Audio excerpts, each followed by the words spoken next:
Hello students, good morning all of you. Last class में हमारा topic चल रहा था basic concept of electric flux, जिसमें मैंने आपको इलेक्ट्रिक फ्लक्स से रिलेटेड बहुत सारे कंसेप्ट क्लियर कराया था।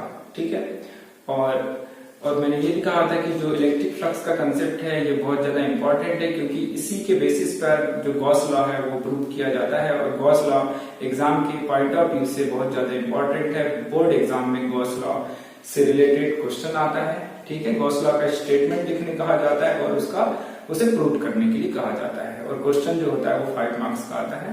तो आज हम गॉस लॉ जो है उसे स्टार्ट करेंगे। ठीक है, तो आज का हमारा टॉपिक है गॉस लॉ।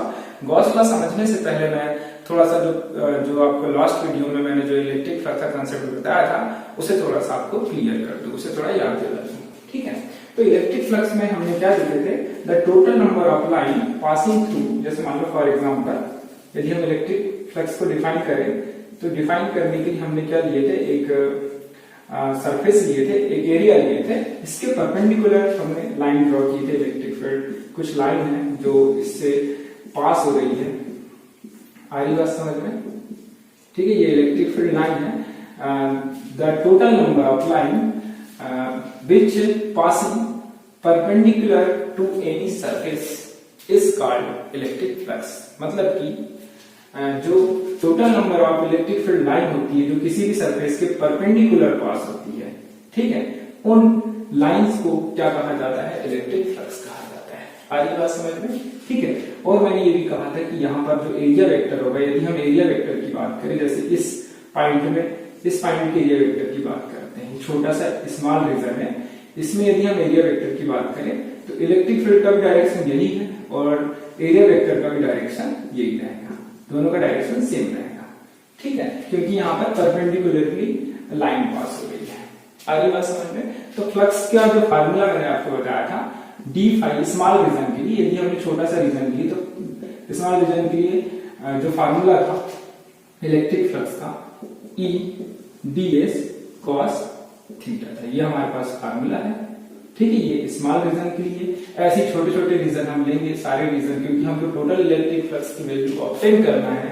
तो टोटल इलेक्ट्रिक फ्लक्स की वैल्यू ऑब्टेन करने के लिए हम ऐसे छोटे छोटे रीजन यहाँ पर ले लेंगे, फिर यहाँ से छोटे छोटे रीजन लेंगे और सब में इस फार्मूले को अप्लाई करेंगे, उसके बाद उसको सम करेंगे। तो इससे अच्छा हम जो यदि हमको सम करना होता है, टोटल इलेक्ट्रिक फ्लक्स की वैल्यू फाइंड आउट करना होता है, तो मैंने आपको बताया कि हमें क्या करना होता है, इंटीग्रेशन करना होता है। तो यदि हम टोटल इलेक्ट्रिक फ्लक्स की वैल्यू निकालें, टोटल इलेक्ट्रिक फ्लक्स, तो टोटल इलेक्ट्रिक फ्लक्स की वैल्यू कितनी हो जाएगी, phi E is equal to integration of D phi E is equal to integration of E D S cos theta.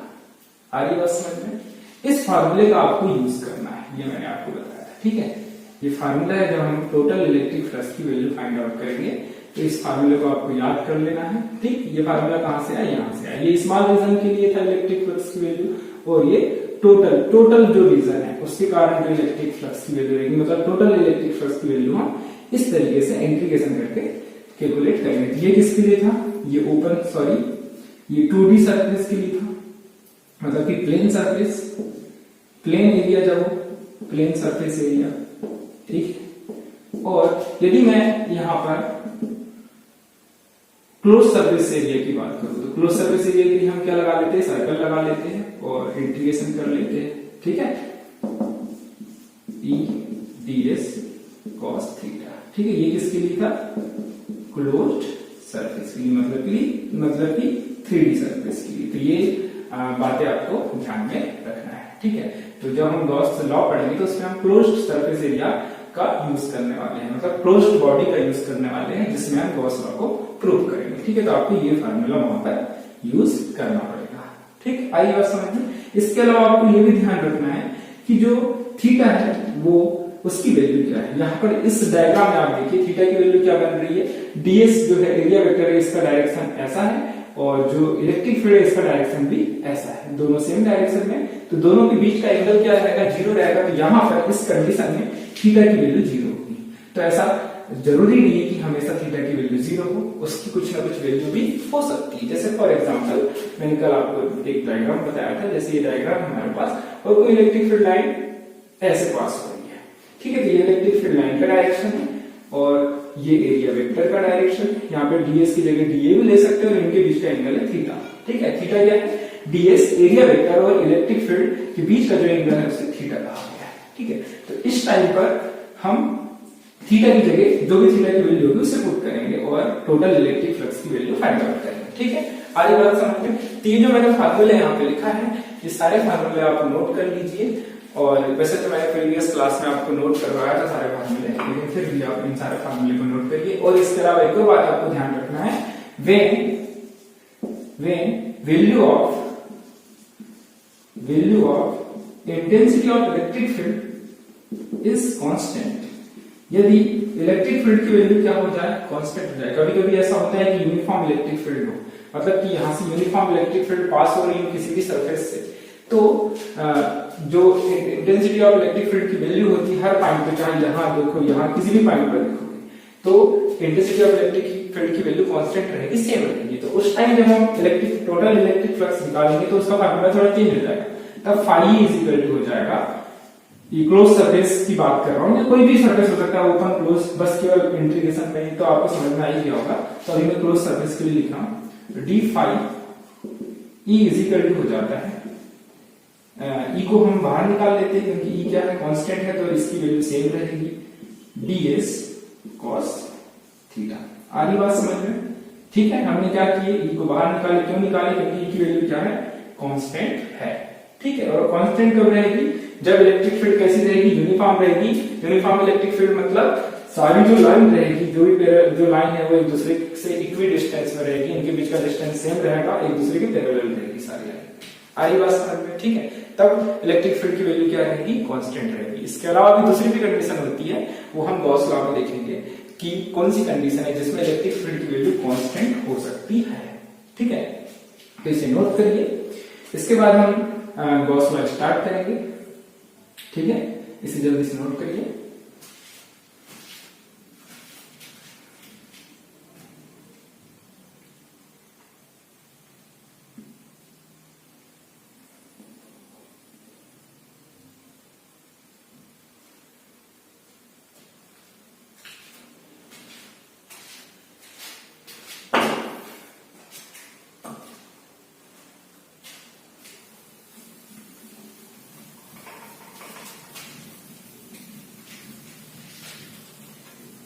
तो सबसे पहले हम देखेंगे गॉस लॉ का स्टेटमेंट। जो गॉस लॉ है ये क्लोज सरफेस के लिए, क्लोज बॉडी के लिए, ठीक है, ओपन बॉडी के लिए, सॉरी जो प्लेन सरफेस है उसके लिए हम इसे नहीं पढ़ेंगे। ये किसके लिए होता है, क्लोज बॉडी के लिए होता है।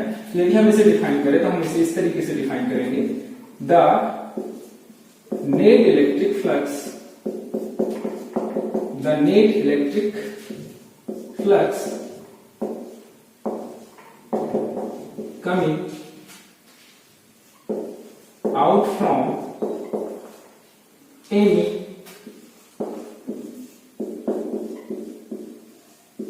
closed surface is always equal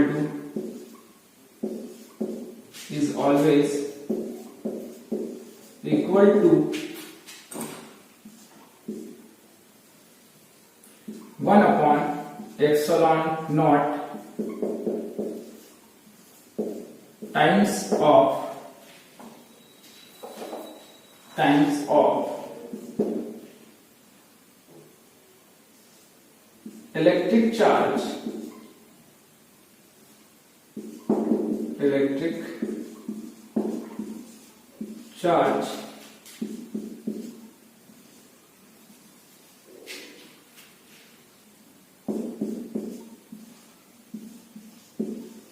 present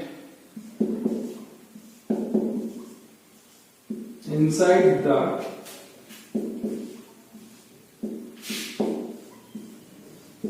closed surface। ठीक है, इस स्टेटमेंट को क्लोज्ड सरफेस, इस स्टेटमेंट को नोट करिए और इस स्टेटमेंट को मैं आपको एक्सप्लेन करूंगा इसके बाद। इससे पहले नोट करिए, the net electric flux coming out from any closed surface is always equal to 1 upon epsilon naught times of electric charge which is present inside the closed surface. That means यदि कोई closed surface है, closed body है, उसके अंदर यदि कोई charge present है तो उस चार्ज के कारण, जैसे एक एग्जांपल लेते हैं, जैसे हमारे पास ये मान लो स्फीयर है, जैसे फुटबॉल, ठीक है। हमने वैसे तो हम बहुत सारा जब प्रूव करेंगे तो हम स्फीयर का ही यूज करने वाले हैं, ठीक है। वैसे प्रूव करने के लिए कोई भी बॉडी ले सकते हैं, बॉडी किसी भी शेप की हो सकती है, लेकिन हम इसी का यूज करेंगे, इससे आसानी होती है, ठीक है। जैसे मान लो कोई फुटबॉल है हमारे पास, उसके अंदर कोई चार्ज प्रेजेंट है, उसके इनसाइड में कोई चार्ज प्रेजेंट है, मान लो इसके सेंटर में चार्ज है प्लस क्यू, ठीक है, प्लस क्यू चार्ज प्रेजेंट है। तो आपको पता होगा कि जो पॉजिटिव चार्ज होता है, पॉजिटिव चार्ज या नेगेटिव चार्ज, इनके कारण ये अपने अराउंड एक इलेक्ट्रिक फील्ड प्रोड्यूस करती है। इलेक्ट्रिक फील्ड का डायरेक्शन है, ठीक है, सारी क्या है, इलेक्ट्रिक फील्ड लाइन है।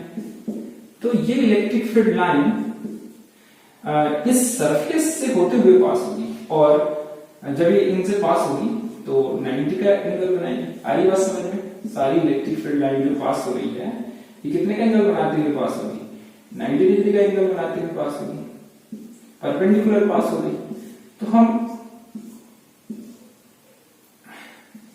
इस चार्ज के कारण हम ये कह सकते हैं कि इस चार्ज के कारण इस सरफेस, जो टोटल जो हमारे पास स्फीयर है, इसमें इस क्लोज सरफेस में इलेक्ट्रिक फ्लक्स डेवलप हो रहा है। कुछ ना कुछ तो इलेक्ट्रिक फ्लक्स की वैल्यू होगी ना, क्योंकि यहाँ पे चार्ज प्रेजेंट है और ये सरफेस के थ्रू परपेंडिकुलर इसकी इलेक्ट्रिक फील्ड ऑफ लाइन पास हो रही है। पर मैंने पहले ही आपको बताया था कि जो इलेक्ट्रिक फ्लक्स होता है उसे हम क्या बोलते हैं? The total number of electric field line which is passing through perpendicular to any surface. किसी भी सरफेस से यदि जितनी भी total number of electric field line किसी सरफेस से होते हुए परपेंडिकुलरली, मतलब 90 का एंगल बनाते हुए पास हो रही है, तो उन लाइन के संग को क्या कहा जाता है? इलेक्ट्रिक फ्लक्स कहा जाता है। तो यहाँ पर बहुत सारी इलेक्ट्रिक फील्ड लाइन होगी जो इस सरफेस से के परपेंडिकुलर पास होगी। आगे बात समझ में? तो हम यहाँ पर इलेक्ट्रिक फ्लक्स की वैल्यू निकालेंगे। तो इलेक्ट्रिक फ्लक्स की वैल्यू क्या आने वाली है? तो इलेक्ट्रिक फ्लक्स की वैल्यू हमारे पास आएगी phi E is equal to Q upon epsilon naught। यही तो कहा गया है। क्या कहा गया है? The net electric flux coming out from any closed surface। ये नेट इलेक्ट्रिक फ्लक्स को हमने मान लिया phi E है, ठीक है। नेट इलेक्ट्रिक फ्लक्स किसके इक्वल है? phi E के। तो the net electric flux coming out from any closed surface is always equal to 1 upon epsilon naught, is equal to 1 upon epsilon naught times of electric charge present inside the closed surface। इस closed surface के अंदर जो charge present है उसके कितने times के बराबर है electric flux? 1 upon epsilon naught के टाइम्स। यहाँ पे हम लिख सकते हैं Q upon, यदि मैं इसे कैपिटल Q ले लूं, स्मॉल q भी ले सकते हैं, प्लस Q, ये हो जाएगा Q के 1 upon epsilon naught टाइम्स होगा इलेक्ट्रिक फ्लक्स, ठीक। इसे हम इस तरीके से लिख सकते हैं Q is equal to Q upon phi E is equal to Q upon epsilon naught, ठीक है। तो यही है हमारे पास गॉस लॉ, ठीक। इसको और यदि हम अलग तरीके से लिखें तो इस तरीके से लिख सकते हैं phi E total electric flux is equal to हो जाएगा Q upon epsilon naught is equal to integration of E ds cos theta, ठीक है। इसका इंटीग्रेशन करोगे, टोटल फ्लक्स जब हम निकालेंगे तो इसी का तो इंटीग्रेशन करना पड़ेगा आपको, ठीक है। वो किसके बराबर आएगा? इसके बराबर आएगा, ठीक। इसको इस तरीके से भी लिखा जा सकता है phi is equal to integration of E ds cos theta, क्योंकि हमको टोटल इलेक्ट्रिक फ्लक्स निकालना है तो इसका हम इंटीग्रेशन कर देंगे। ये किसके बराबर आ जाएगा? Q upon epsilon naught के बराबर आएगा, ठीक। तो ये हमको प्रूव करना है कि ये कैसे होगा, ठीक। इसे नोट करिए।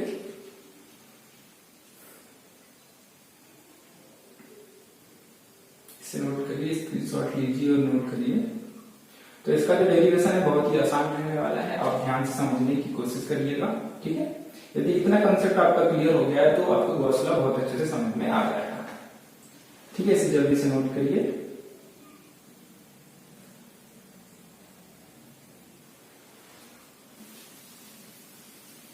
अब इसका हम डेरिवेशन करने जा रहे हैं।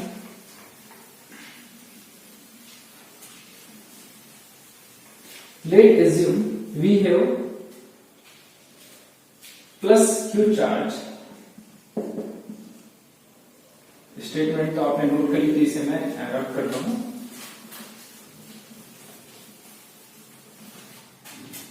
डेरिवेशन करेंगे, मतलब प्रूव कर रहे हैं हम। Derivation let assume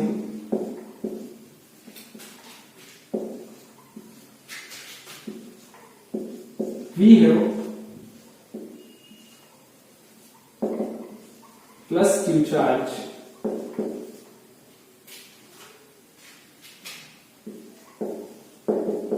which present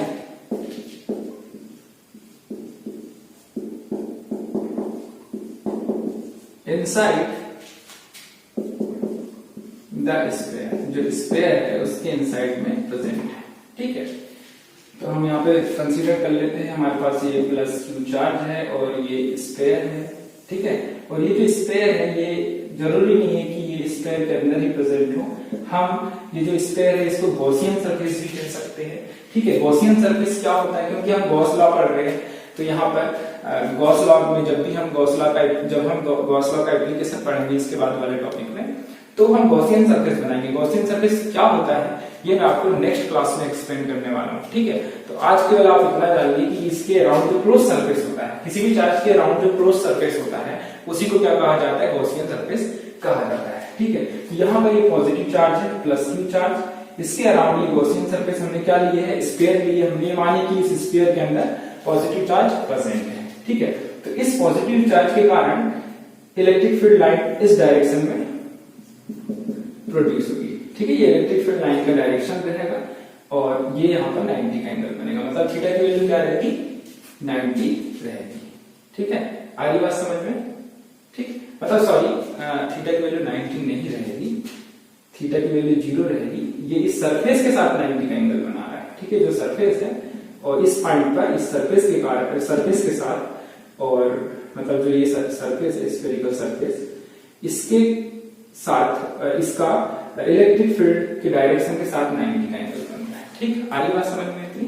ठीक है, तो ये इलेक्ट्रिक फील्ड लाइन को हमने इस डायरेक्शन में लिया है। ठीक, ऐसी बहुत सारी इलेक्ट्रिक फील्ड लाइन पास होगी। तो ये जो पॉइंट है, इस पॉइंट पर हम सबसे पहले इस पॉइंट पर एक छोटा सा स्मॉल रीजन कंसीडर करेंगे। ठीक है, और उसके लिए हम d5 की डालेंगे। मान लेते हैं हमारे पास ये छोटा सा रीजन है, इस पॉइंट को हम नाम दे देते हैं P। इस P पॉइंट के अराउंड एक छोटा सा स्मॉल रीजन है। ठीक है, इस स्मॉल रीजन में हमको इस स्मॉल रीजन के कारण जो इलेक्ट्रिक फ्लक्स की वैल्यू रहेगी, उस इलेक्ट्रिक फ्लक्स की वैल्यू हम फाइंड आउट करेंगे। ठीक है, तो यहां पर हम एरिया वेक्टर का भी डायरेक्शन कंसीडर करेंगे। तो एरिया वेक्टर का डायरेक्शन क्या रहेगा, मतलब ये इलेक्ट्रिक फील्ड का डायरेक्शन है, एरिया वेक्टर का भी डायरेक्शन यही रहेगा, ds का डायरेक्शन। ठीक है, E का डायरेक्शन और ds का डायरेक्शन सेम रहेगा कि नहीं, क्योंकि इस सरफेस के परपेंडिकुलर रहेगा, ds परपेंडिकुलर रहेगा, तो दोनों का डायरेक्शन सेम रहने वाला है। ठीक, आगे बात इतनी समझ में। ठीक, डायग्राम अच्छे से आप नोट करते जाइएगा।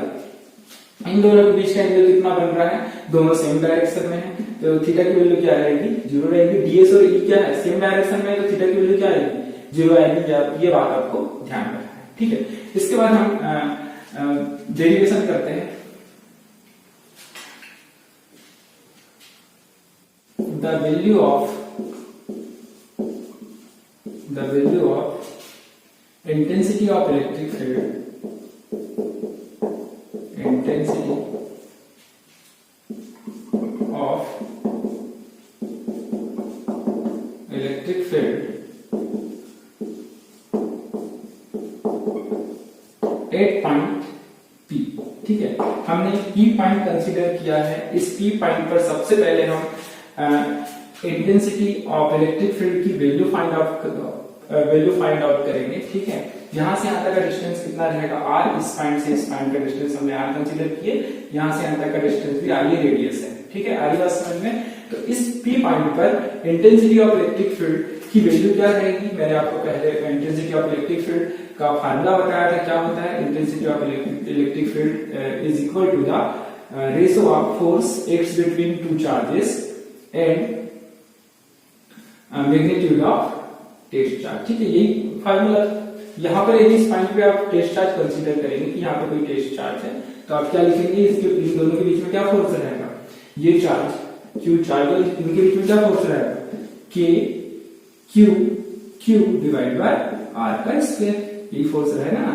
और इसके डिवाइड में क्या है, मैग्नीट्यूड ऑफ टेस्ट चार्ज है। ठीक है, ये टेस्ट चार्ज है।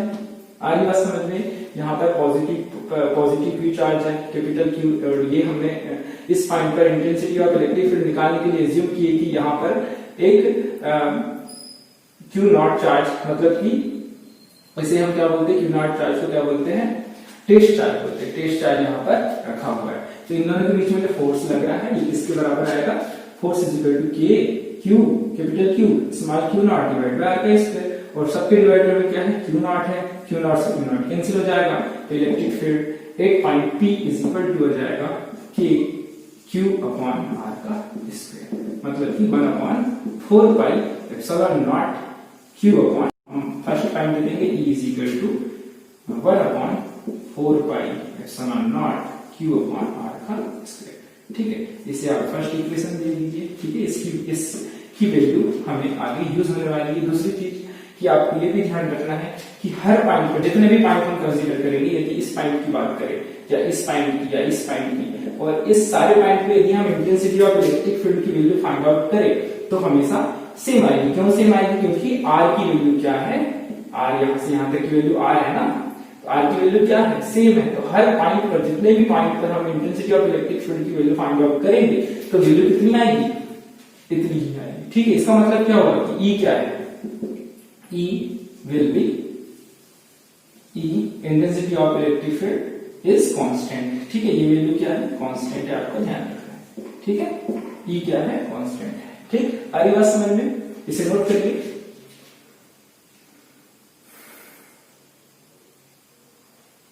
इसे नोट करिए।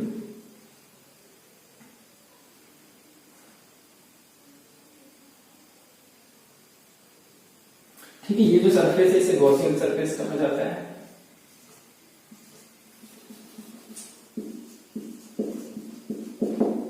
गॉसियन सरफेस, इसके बारे में मैं नेक्स्ट क्लास में आपको बताऊंगा। ठीक है, नोट करिए जल्दी से।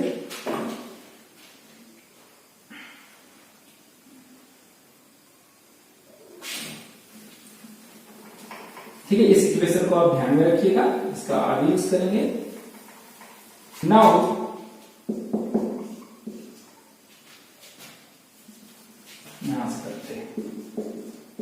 now the value of electric flux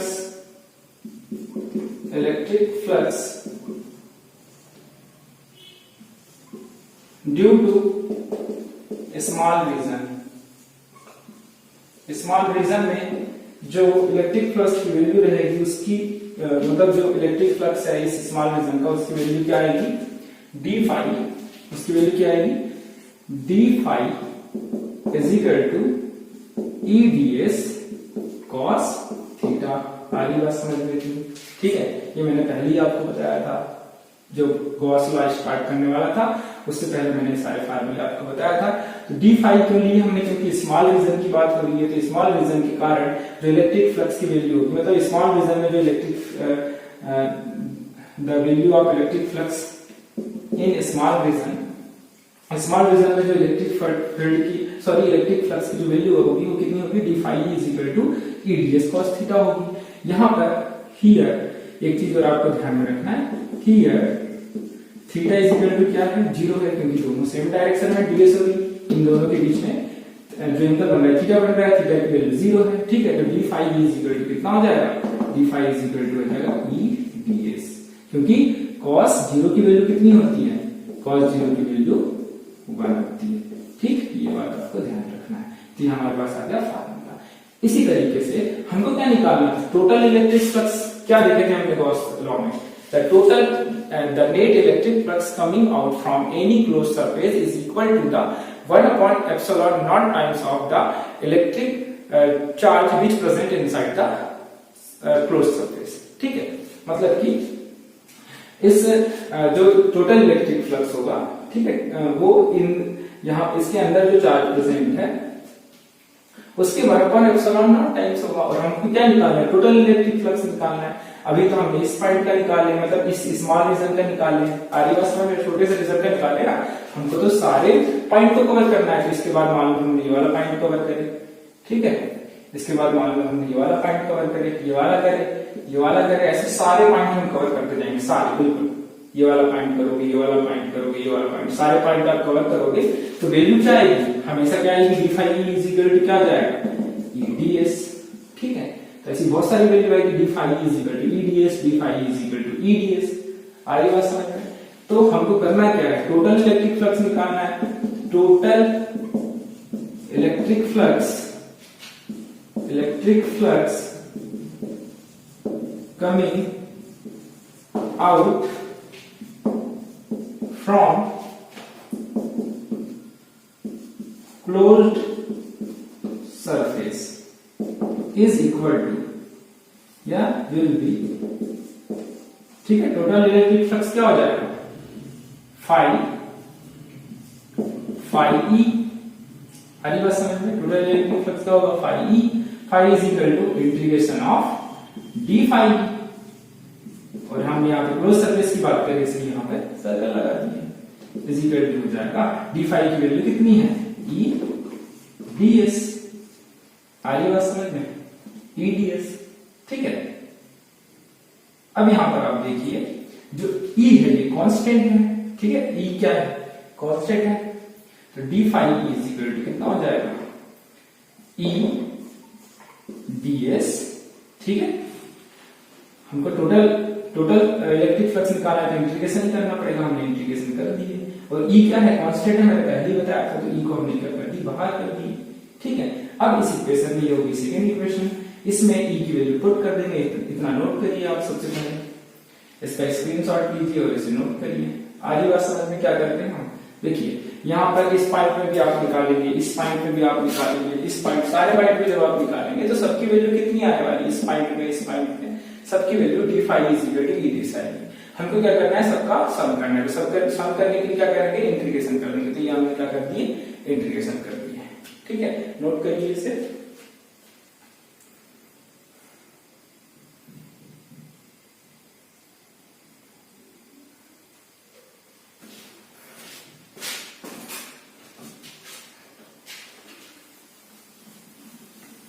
second equation में हम पुट करेंगे फर्स्ट इक्वेशन की value.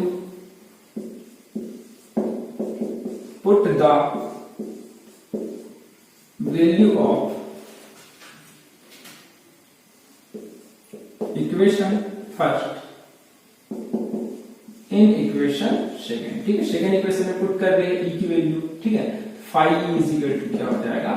Phi is equal to E की वैल्यू क्या थी? 1/4 पाई एप्सिलॉन नॉट और Q अपॉन आर का स्क्वायर, यही थी ना वैल्यू, आर का स्क्वायर। इंटीग्रेशन ऑफ ds, ठीक है, phi E is equal to 1/4 pi epsilon naught Q upon R का स्क्वायर। ds क्या है? एरिया है। यदि हम टोटल एरिया, छोटा छोटा एरिया है ds, टोटल एरिया की बात करें तो टोटल एरिया को क्या मानेंगे? एस मानेंगे। मतलब ds किसके बराबर हो जाएगा? एस के बराबर, एरिया के बराबर हो जाएगा टोटल एरिया। और टोटल एरिया ऑफ स्क्वायर क्या होता है? टोटल एरिया ऑफ स्क्वायर क्या होता है? मतलब हम इसको ऐसे लिखेंगे, इसका जब इंटीग्रेशन करोगे तो इंटीग्रेशन करने के बाद टोटल एरिया मिलेगा। तो टोटल एरिया को मान लो एस हमने लिख दिए, और एस की वैल्यू क्या आ जाएगी? S is equal to 4 pi R का स्क्वायर, क्योंकि एरिया ऑफ स्क्वायर क्या होता है? क्या होता है area of square? 4 pi R का स्क्वायर ही होता है एरिया ऑफ स्क्वायर। तो यहां मैं अलग से लिख दे रहा हूं, area of square is equal to होता है 4 पाई आर का स्क्वायर। ठीक है, ये फार्मूला होता है, इसको हमने यहां पुट कर दिए। 4 से 4 कैंसिल, पाई से पाई कैंसिल, आर स्क्वायर से आर स्क्वायर कैंसिल।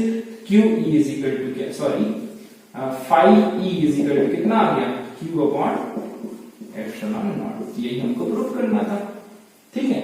यही है हमारे पास गॉस लॉ को हमने प्रूव कर दिया। आधी बात समझ में, इसे नोट करिए, ठीक है। ये एरिया ऑफ स्फीयर है, एरिया ऑफ स्फीयर, क्योंकि हम इंटीग्रेशन करेंगे डीएस का तो टोटल एरिया के इक्वल आएगा, क्योंकि सम कर रहे हैं ना। इंटीग्रेशन में क्या मतलब होता है, डीएस सबका सम कर रहे, तो सबका सम क्या आएगा, टोटल एरिया। और टोटल एरिया ऑफ स्फीयर कितना होता है, 4 पाई आर का स्क्वायर। यहाँ 4 पाई आर का स्क्वायर रख दिए, एक दूसरे से कैंसिल कर दी, हमारे पास वैल्यू आ गई, ठीक है। हमने प्रूव कर दिए कि the total net electric flux coming out from any close surface is equal to the 1 upon epsilon naught times of the charge which is present inside the closed surface, ठीक है। इसे नोट करिए, इसका screenshot लीजिए और note करिए। तो यहाँ पर हो गई गॉस थ्योरम कंप्लीट, जो गॉस लॉ है ये कंप्लीट हुआ।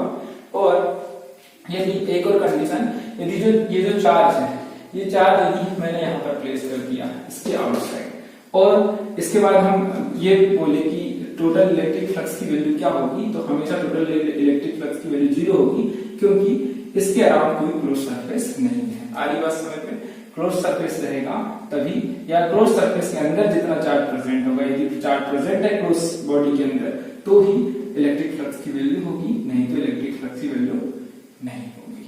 आरी बात समझ में, इलेक्ट्रिक फ्लक्स की वैल्यू उस टाइम पर 0 होगी। क्यों 0 होगी, क्योंकि इसके अराउंड क्लोज बॉडी या क्लोज सरफेस प्रेजेंट नहीं है, ठीक है। तो इसे नोट करिए।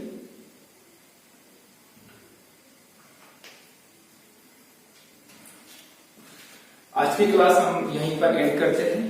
नेक्स्ट क्लास में यदि गॉस लॉ से रिलेटेड कोई कंसेप्ट छूट गया होगा तो उसके बारे में हम स्टडी करेंगे, और नेक्स्ट क्लास में आगे के टॉपिक स्टार्ट करेंगे, ठीक है। Thank you.